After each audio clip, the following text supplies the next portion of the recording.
अस्सलाम वालेकुम।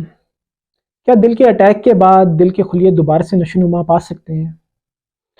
तो इसका जवाब मुख्तसर तो ये है कि नहीं, ऐसा मुमकिन नहीं है। और उसकी वजह ये है कि अल्लाह ताला ने हर इंसान में दिल के खुलियों की तादाद को मुख्तस कर दिया है और पैदाइश के बाद उसकी तादाद में इजाफा होना मुमकिन नहीं है। अब जब किसी मरीज़ को दिल का अटैक होता है तो उसके पट्ठों को खून की सप्लाई जो है वो रुक जाती है और इसकी वजह से जो ऑक्सीजन और इस तरह के दूसरे ज़रूरी न्यूट्रिएंट्स हैं वो वहाँ तक नहीं पहुँच पाते हैं। और उसकी वजह से वो पट्टा पहले तो कमज़ोर होता है और यूँ-यूँ वक़्त गुज़रता जाता है, वो ख़त्म होता जाता है। और इसी वजह से जो मरीज़ देर से अस्पताल पहुँचते हैं, वो फिर बाद में हार्ट फेलियर या साँस फूलने की अलामात के साथ हमारे पास आते हैं।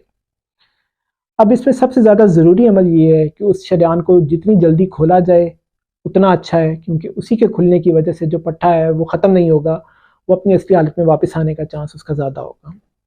इसलिए इंतहाई ज़रूरी है कि खुदा ख़ास्ता आपको या आपके किसी चाहने वाले को दिल का अटैक हो या छाती में दर्द महसूस हो तो उसको फ़ौरी तौर पर ऐसे अस्पताल में शिफ्ट करवाएं जहाँ पे एंजियोग्राफी या स्टेंटिंग की सहूलत मौजूद हो, ताकि उसकी बंद शरेआन को खोला जाए और उसके दिल को बचाया जाए। मज़ीद मालूमात के लिए आप मुझसे रब्ता कर सकते हैं। शुक्रिया।